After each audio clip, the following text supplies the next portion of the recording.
स्मृति ईरानी जी के अगेंस्ट जो कंप्लेंट मैंने फाइल की है, उस कंप्लेंट में सीधे सीधे जो उनका रिमार्क है कि इस परिवार का संस्कार, वो बार बार जो है इस परिवार को, गांधी नेहरू परिवार को टारगेट करती रहती है।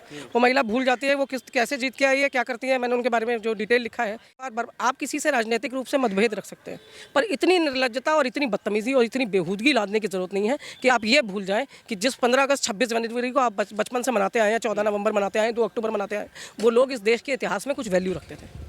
तो अगर नहीं कर सकती, इज्जत नहीं कर सकती, तो बेइज्जती करने की जरूरत नहीं। मेरी दूसरी कंप्लेंट जारी है श्रीमती हेमा मालिनी के अगेंस्ट। उस परिवार का जो है ना, बार बार अपमान करना बंद करें। और ये जो लगातार जिस तरह से ये बिहेव कर रही हैं, मुझे लगता है कि इस तरह के कंप्लेंट्स मेरे और साथी करेंगे और करते रहेंगे जब तक इसके ऊपर एक्शन नहीं हो। बार बार एक महिला जिसको उड़ता तीर लेने की आदत है, और जिसको राहुल गांधी जो है सोते जागते उठते बैठते, उसे तो मुझे नहीं पता कि वो सोती भी है तो मतलब भगवान का नाम लेती है कि राहुल गांधी का नाम लेती है, ये भी नहीं। स्मृति ईरानी को कोर्ट में मिलूंगी। कोर्ट में आप देखेंगे? बिल्कुल। राहुल गांधी और उनके परिवार के संस्कारों को लेकर एक के बाद एक बयान देने वाली स्मृति ईरानी के खिलाफ शिकायत दर्ज की गई है। शिकायतकर्ता हमारे साथ हैं निकिता चतुर्वेदी जी।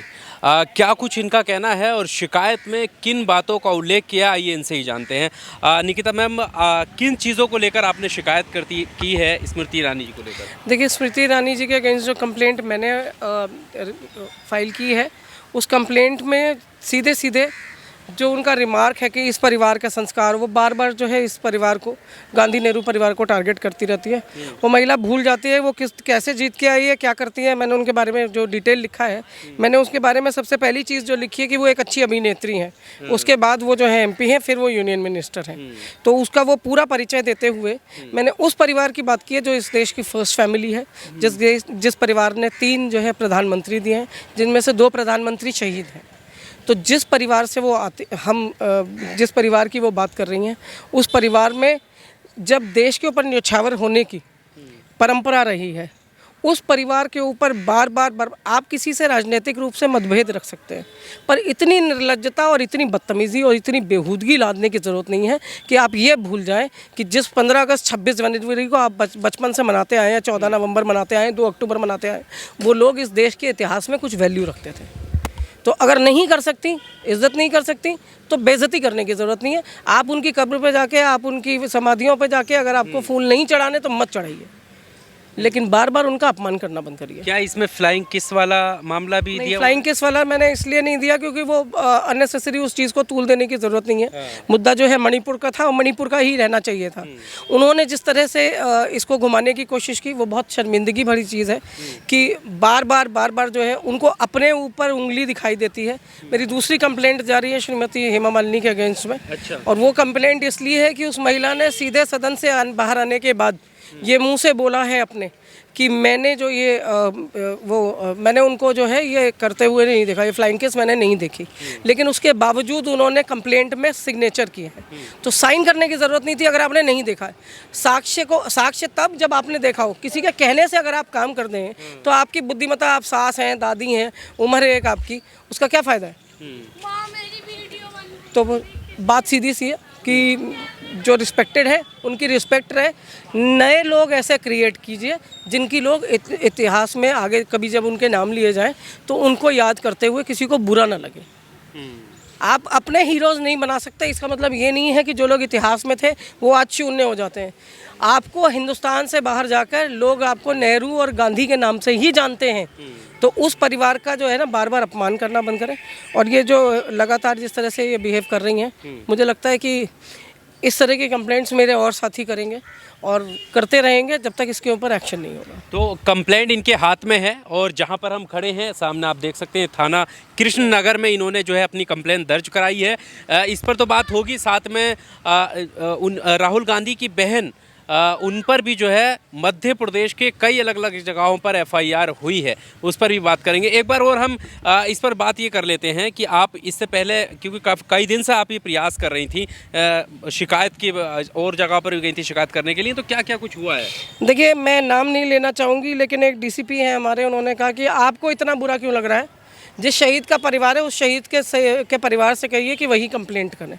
यानी इस देश में अब 15 अगस्त 26 जनवरी जैसी चीज़ों का कोई महत्व नहीं रह जाता। आप चाहे सुभाष चंद्र बोस हो, गांधी हो, नेहरू हो, भगत सिंह हो, आपको कुछ मनाने की ज़रूरत नहीं है। क्यों? क्योंकि आप उन्हें रिस्पेक्ट नहीं देते। आप रिस्पेक्ट दे दीजिए, उतना काफ़ी है। एक इज्जत के लिए आदमी काम करता है, दूसरा अपने मान के लिए काम करता है, ठीक है। तो जो देश के लिए मर गए उनकी वो रिस्पेक्ट डिजर्व ही नहीं करते। वो मुझसे ये कह रहे हैं कि आप क्यों दे रही हैं, आप क्या उनकी फैमिली है? मैं उनकी फैमिली नहीं हूँ, तो मुझे कल मेरे को फिर आप ये ना कहें ना कि मैं नरेंद्र मोदी के अगेंस्ट कुछ नहीं कह सकती, मैं योगी के अगेंस्ट कुछ नहीं कह सकती, मैं अमित शाह के अगेंस्ट कुछ नहीं कर सकती, क्योंकि इन्होंने तो देश के लिए आज तक कुछ किया ही नहीं है। तो जो करके मर गए उनका मैं नाम ना लूँ। तो मेरी जो कंप्लेंट है वो सिर्फ इतनी सी है कि आप किसी प्रशासनिक पद पे बैठे हैं तो देश में अभी तक जो लोग रहे हैं 77-75 साल, अब जाकर जो है आपकी कंप्लेंट दर्ज हो चुकी है। बहुत धन्यवाद करती हूँ यहाँ थाने के मतलब जो SHO हैं, इन सभी लोगों का जिन्होंने मेरी कम से कम कंप्लेंट रिसीव की है। आगे का एक्शन जो है वो देखा जाएगा, लेकिन इसके ऊपर स्टैंप लगना यही एक बहुत बड़ी बात है आज की। स्टैंप लग चुका है, ये जी तस्वीरें भी आप देख स्टैंप सकते है हैं। मेरे पास। ये जो है शिकायत जो है दर्ज हो चुकी है, आप यहाँ पर देख सकते हैं। और ये शिकायत जो है वो स्मृति ईरानी को लेकर है। अगली शिकायत आप बात कर रही थी कि हेमा मालिनी को लेकर है, उनसे क्यों है? बोला तो स्मृति ईरानी जी ने नहीं, वो एक्चुअली जब आपने सदन से बाहर आके कहा कि मैंने वो फ्लाइंग केस वाला इंसिडेंट देखा ही नहीं, इनफैक्ट वो फ्लाइंग केस वाला इंसिडेंट किसी ने भी नहीं देखा है। तो नहीं देखा तो स्मृति ईरानी ने कहा है बात ओम बिरला जी और राहुल गांधी के बीच की है, सदन का वीडियो है, सदन का वीडियो है, सबकी आंख के सामने है। तो बार बार एक महिला जिसको उड़ता तीर लेने की आदत है और जिसको राहुल गांधी जो है सोते जागते उठते बैठते, उसे तो मुझे नहीं पता कि वो सोती भी हैं तो मतलब भगवान का नाम लेती हैं कि राहुल गांधी का नाम लेती हैं, ये भी नहीं पता। मतलब जिस तरह से वो बिहेव करती हैं, राहुल गांधी का नाम आते ही वो अचानक से वो ढोल सी हो जाती है और फटना शुरू कर देती हैं। तो मुझे लगता है कि उस महिला के लिए भी अब ये बहुत बड़ी वो है कि मुझ जैसे और लोग जाग रहे हैं और कंप्लेंट्स भी होंगी और उसके ऊपर अगेंस्ट एक्शन भी लिया जाएगा। तो अभी शिकायतों का दौर शुरू हो गया। प्रियंका गांधी को लेकर 41 अलग जगहों पर शिकायत है, उस पर आपका कुछ कहना है? देखिए, वो तो उन्होंने करनी है और कोई गलत बात नहीं कही है प्रियंका जी ने। प्रियंका जी ने सीधे सीधे आपको ये बताया कि अगर आपके 40% वाला, ठीक है, जब कोई सरकार, जब कर्नाटक में 40% पेसीएम था ना, तो अगर आप जो है हिंदुस्तान में जो 2G स्पेक्ट्रम था वो घोटाला कभी हुआ ही नहीं था। आप जानते हैं, मैं जानती हूँ, क्योंकि वो घोटाला हुआ ही नहीं। वो बिड होती, वो दिया जाता, तब जाके वो घोटाला था। वो तो अभी कागज़ों में था। जो चीज़ कागज़ों में थी उसको घोटाला साबित करके, जहाँ 1 रुपये का किसी का लेन देन नहीं हुआ, अभी तो बात ही चल रही थी, उस चीज़ पे आपने एक घोटाला बना दिया। और जहाँ ओरिजिनली घोटाले हो रहे हैं वहाँ कोई बोलेगा नहीं। क्या क्या जल्दी होती है जो देवेंद्र फडणवीस को आपको सुबह 6 बजे जो है, अभी सुबह जो है 6 बजे की आपको उनको वोट दिलानी पड़ती है। ऐसे कौन से सैंक्शन करने होते हैं आपको काम, जो आप ही के मुख्यमंत्री रहते हो सकते, कोई दूसरा मुख्यमंत्री नहीं कर सकता। अगर जनता के हित के काम है तो हर आदमी करेगा। आगे की क्या कार्रवाई लग रही है इस मामले को लेकर, स्मृति ईरानी वाले मामले? मुझे लगता है कि क्योंकि देश के प्रधानमंत्री रहे हैं, पूर्व प्रधानमंत्री रहे हैं, इतिहास में एक नाम है और देश के लिए शहीद हुए हैं, तो अगर इस देश में उन शहीदों की शहादत की थोड़ी सी भी रिस्पेक्ट होगी तो मैं स्मृति ईरानी को कोर्ट में मिलूंगी। कोर्ट में आप देखेंगे? बिल्कुल। बड़ी चुनौती आप देने जा रही हैं। आपको नहीं पता कि आप जो कर रही हैं उसके लिए आप जो है अपने आप को जोखिम में? नहीं, मैं आपको एक चीज़ बताती हूँ कि मैं बहुत छोटी सी कार्यकर्ता हूँ, ठीक है। और जब हम बड़े हो रहे थे ना, मुझे याद है जब इंदिरा जी की डेथ हुई थी, मैं क्लास 5 में थी।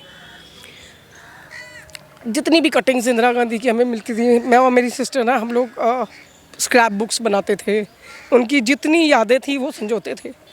तो आप लीडर के लिए पागल नहीं होते हो। आप लीडर से अगर प्यार नहीं कर सकते ना, मेरे जो नेता रहे हैं ये प्यार के काबिल, और मैं अपने नेताओं से बहुत प्यार करती हूँ और उस प्यार के लिए आज मैं उनके लिए लड़ूंगी, क्योंकि मुझे पता है ये परिवार अपने लिए कभी नहीं लड़ेगा, लेकिन मैं लड़ूंगी। उसके लिए आपको अगर दिक्कत आई तब वो देखेंगे।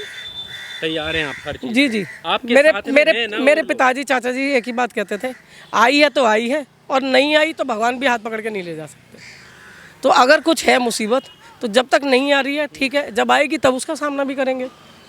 चलिए, बहुत शुक्रिया हमारे साथ बात करने के लिए। तो आपने ये शिकायत की कॉपी यहाँ पर देखी, कृष्णानगर थाने के हम बाहर हैं। शिकायतकर्ता खुद निकिता चतुर्वेदी आपको सारा पूरा जो मामला है वो बताती हुई नजर आई। पूरे इंटरव्यू को लेकर आपका क्या कुछ कहना है और इस शिकायत को लेकर क्या कुछ कहना है, कमेंट बॉक्स में आकर अपनी राय ज़रूर दीजिएगा। शुक्रिया।